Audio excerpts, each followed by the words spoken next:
Poštovani gledalci, moje ime je Sandra Maksimović, a vi gledate European Western Balkans Screening.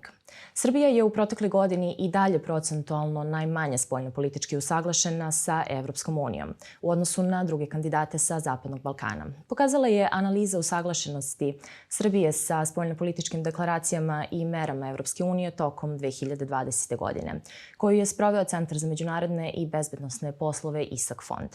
O rezultatima analize, ali i spoljnoj politici Srbije razgovaramo sa direktorom istraživanja ISAK fonda Igorom Novakovićem.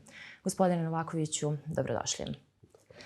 Naime, Evropska unija je prošle godine objavila ukupno 104 spoljnopolitičke deklaracije, od kojih se Srbija usaglasila sa 58, što taj neki stepen usaglašenosti dovodi do 56%. Šta nam zapravo ovi podaci govore i sa čim se Srbija usaglasila?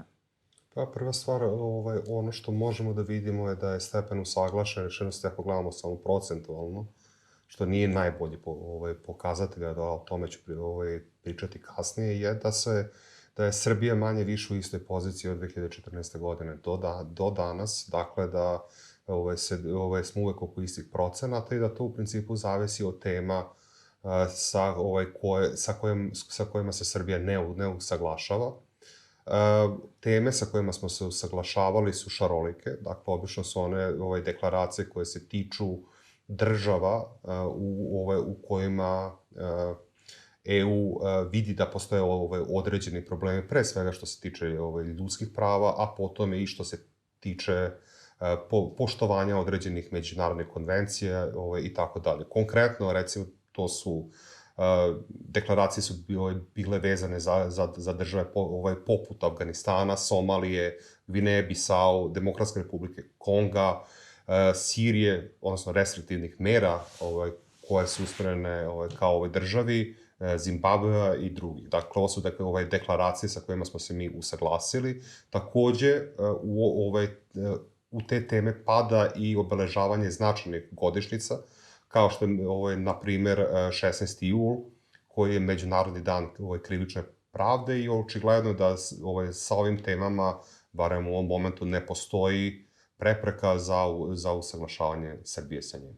A sa čime se Srbija nije usaglasila? Zato što se u izveštaju vidi da većina deklaracija sa kojima se Srbija nije usaglasila imaju direktne ili indirektne veze sa Rusijom i Kinom. Pa, upravo ste i vi sami rekli. Dakle, to su deklaracije i mere koje iz njih proizilaze, koje su usmerene pre svega na ove dve države. Konkretno za Rusiju smo prošle godine imali direktno povezanih 11 deklaracija. One se pre svega tiču oružanog sukoba u Ukrajini, odnosno umešanosti Rusije u ovaj sukob.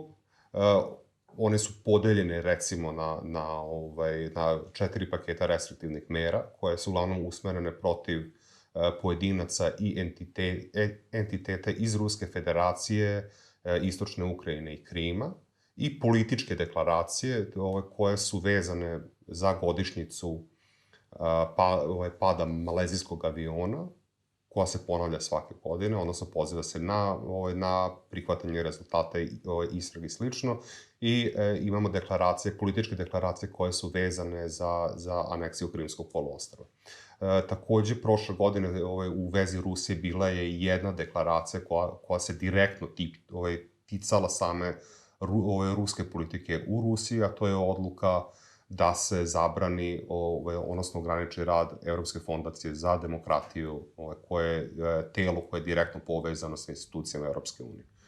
S druge strane, imali smo 5 deklaracija koje su bile vezane za Kinu i one su se pre svega odnosile na politiku Kine prema Hong Kongu, odnosno na primjenu novog nacionalnog zakona o bezbednosti.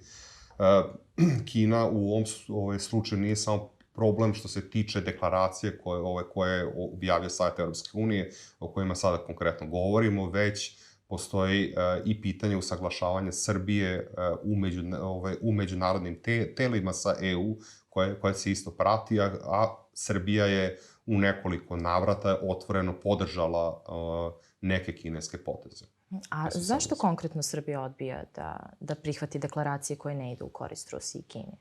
Pa mislim da je to pre svega povezano i to je čak i prethodni ministar spoljnih poslova Ivica Dačić vrlo rečito objasnio, dakle da je tu pre svega pitanje Kosova kao glavno, odnosno podrške koje Srbija u međunarodnim forumima ima i od Ruske federacije i od Kine i da se to po njegovim rečima, ako se dobro sećam, neće skoro promeniti.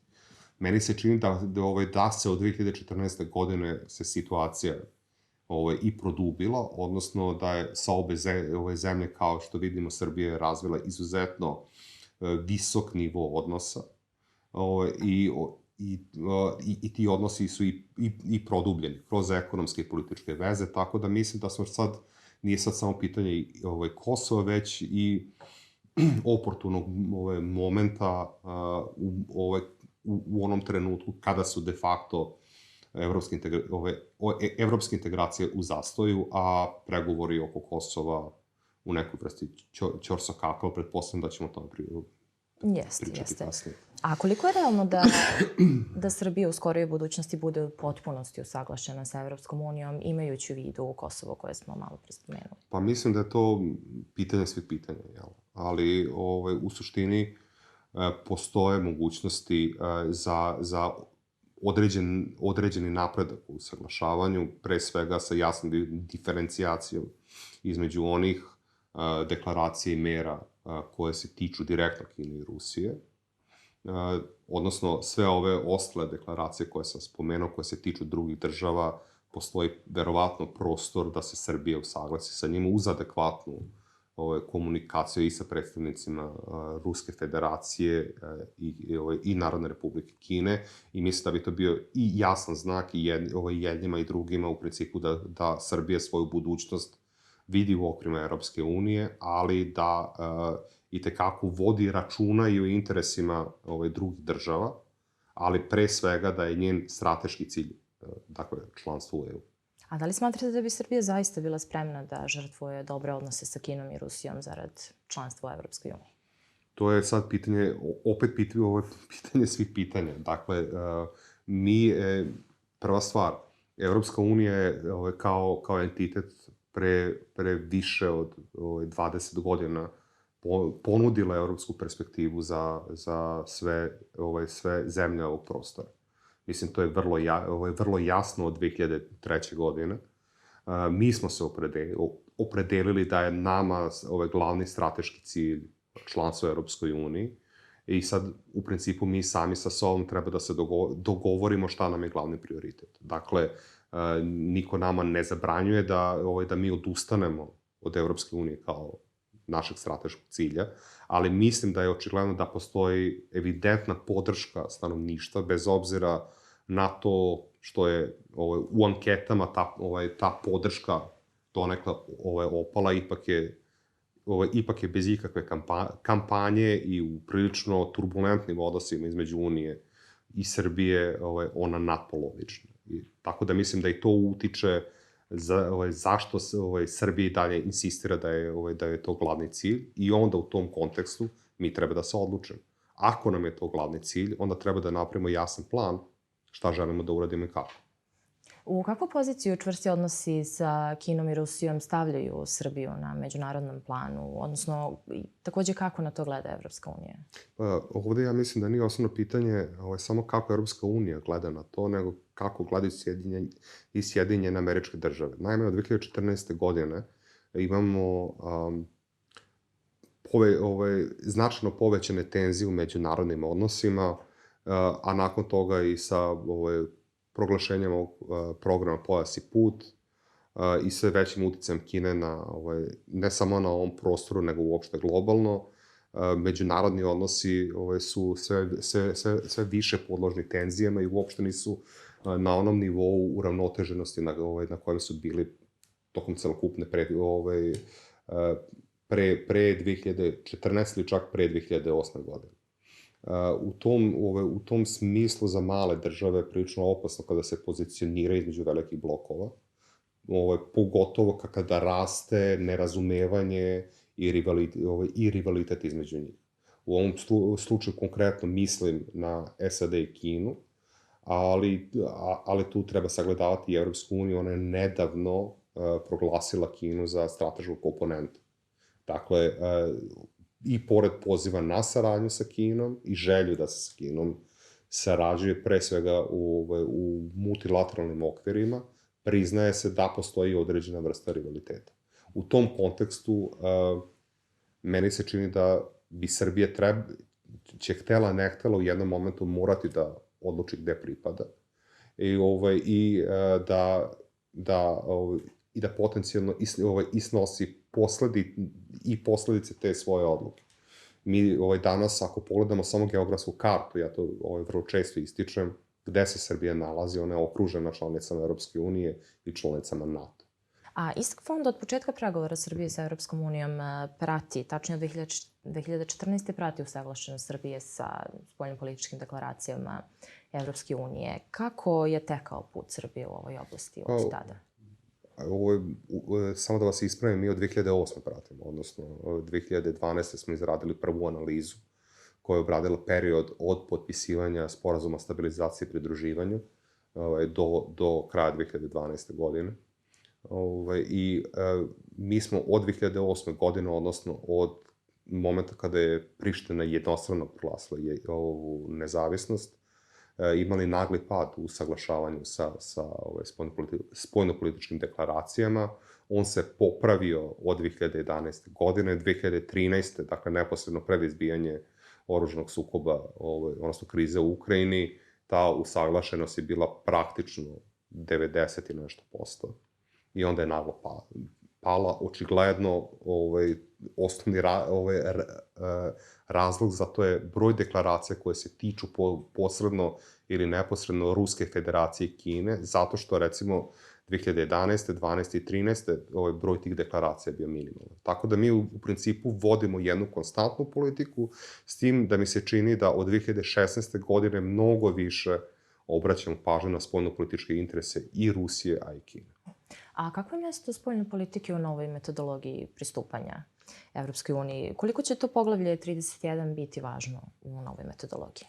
Pa, ako sagledavamo proces pristupanja Evropskoj uniji kao fundamentalni reformski proces, odnosno šansa za promenu praksi i načina kako država funkcioniše, onda to poglavlje nije suštinski bitno. Međutim, pošto je Evropska unija, a to znamo na osnovu člana 3 Lisabonskog sporazuma, unija koja počiva na vrednostima, odnosno na zalaganju za određene vrednosti, bez obzira na sve disonantne tonove koje se danas mogu čuti iz Mađarske i Poljske i nekih drugih država. Onda su poglavlja kao što su 23 i 24, a i 31, pa donekle i 30, ona fundamentalna poglavlja koja definišu političku volju države da se prilagodi Evropskoj uniji, odnosno načinu funkcionisanja u Evropskoj uniji. Evo sad da se vratimo na Sjedinjene Američke Države. Da li možemo da očekujemo poboljšanje ili pogoršanje odnosa Srbije i SAD-a nakon nedavnog dolaska Bidenove, odnosno nove administracije, pogotovo imajući u vidu da je Bidenova administracija prepustila Evropsku uniju vođstvo kada je u pitanju dijalog Beograda i Prištine? Prva stvar, meni se čini da ima mnogo raznolikih tonova koji pre svega dolaze iz regiona, zato što u Bidenovoj administraciji sada sedi veliki broj ljudi koji je bio angažovan za vreme Clintonove administracije tokom 90. godina. I oni vrlo dobro poznaju Balkan, pa se očekuje da će da bude neka, kako bih rekao, neko preslikavanje politika koje su vladale onda na moment koji je sada. Međutim, kao i svaki put, spoljnu politiku država definišu i vrednosti i interesi. Pitanje je kakvi su interesi Sjedinjenih Američkih Država sada. Pre svega tu mislim kroz prizmu rastućeg sukoba sa Kinom, odnosno tenzije i sve loših odnosa sa Kinom. To je prvo pitanje. I drugo pitanje, pitanje vrednosti, odnosno mi smo već imali priliku da čujemo da će Bidenova administracija tekako insistirati na pitanjima vezanih za položaj demokratije u partnerskim državama i pitanja vladavine prava. Sve u svemu, ja mislim da postoji veliki prostor za dalje obnavljanje partnerstva Srbije sa SAD. To je vidljivo i iz Vašingtonskog sporazuma sada, iako je taj sporazum prilično, kako bih rekao, kritikovan i od međunarodne i od domaće javnosti, kad to kažem mislim na Srbiju, očigledno je da se neki elementi koji se tiču geopolitičkih interesa SAD implementiraju. A spomenuli smo, znači govorimo o dijalogu Beograda i Prištine. Kada možemo da očekujemo početak dijaloga i kako će uopšte izgledati nastavak dijaloga s obzirom na trenutnu političku situaciju na Kosovu, pobedu Aljbina Kurtija i njegovu izjavu da mu dijalog neće biti prioritet? Pa to što nekome trenutno nije prioritet, to ne znači da on u njemu neće učestvovati, samo je pitanje koji će biti rezultati tog dijaloga. Lično mislim da Kurti nije u poziciji još da čini bilo kakve ustupke, pošto dijalog definitivno mora da se zasniva na nekoj vrsti kompromisa dve strane. I to podrazumeva da će obe strane da učine određene ustupke. U ovom momentu, bez obzira na više nego ubedljivu pobedu na izborima, on nije u toj poziciji. On prvo mora da učvrsti svoju vlast, tako da ne očekujem neki značajan progres, iako je velika verovatnoća da će dijalog biti ponovo pokrenut. Mi smo čuli da je predsjednik Vučić rekao već da će to biti u maju. Sad, pitanje je dakle šta će biti na stolu, o čemu će se pregovarati. Mi smo čuli da je i od dosadašnjeg kosovskog pregovarača da su, i čini mi se od Miroslava Lajčaka, da su određeni elementi u pregovorima zaokruženi. Međutim, pitanje je opet da li su to samo principi bez implementacionog plana, što dodatno otežava situaciju i u stvari otvara mogućnost da pregovori traju mnogo duže od onoga što, recimo, gospodin Lajčak očekuje. A kako bi mogao da izgleda taj sveobuhvatni sporazum, odnosno šta bi mogao da se drži? Pa to je opet pitanje svih pitanja. Dakle, mi smo čuli najave od određenih, koje dolazi iz određenih evropskih država, da će neumitno ceo proces morati da se okonča sa priznanjem. Međutim, postavlja se pitanje da li se očekuje priznanje kroz sveobuhvatni sporazum ili u nekom drugom momentu. To je jedno. S druge, ono što je najočigledniji odgovor, to je u principu precizno definisanje odnosa između Beograda i Prištine i potpuna normalizacija odnosa na terenu i redovna komunikacija. I to je ono što taj sporazum treba da obuhvati.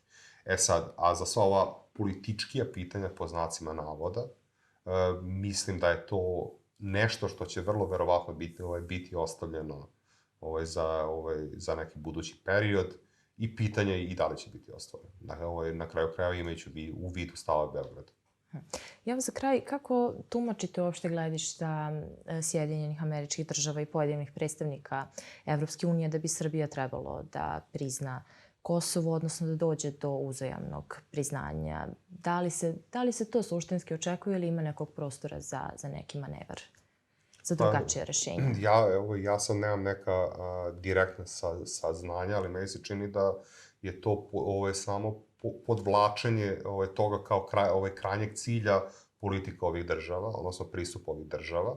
Dakako one očekuju, ali pitanje je da li će to biti ostvareno, a mislim da između da postoji jako veliki prostor, jer prva stvar treba da se definišu odnosi oko čitavog niza pitanja koja su i dalje otvorena. Dakle, ono što smo mi sada dobili je određena normalizacija kroz ceo ovaj proces koji je bio.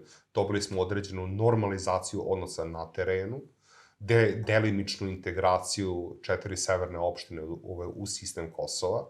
dobili smo određenu normalizaciju komunikacije između Beograda i Prištine, koja pre toga nije postojala, ali sada postoji čitav niz pitanja drugih koja takođe treba da budu definisane. I to je upravo ono što sam ispomenuo, tako da dok se ta pitanja ne reše, meni se čini, ne treba ni očekivati da će doći do kako bih rekao, ni jačeg pritiska, po znacima navoda, da Srbija prizna Kosovo, iako se oko toga mnogo priča u medijima ovih dana, da postoje određene pritisci.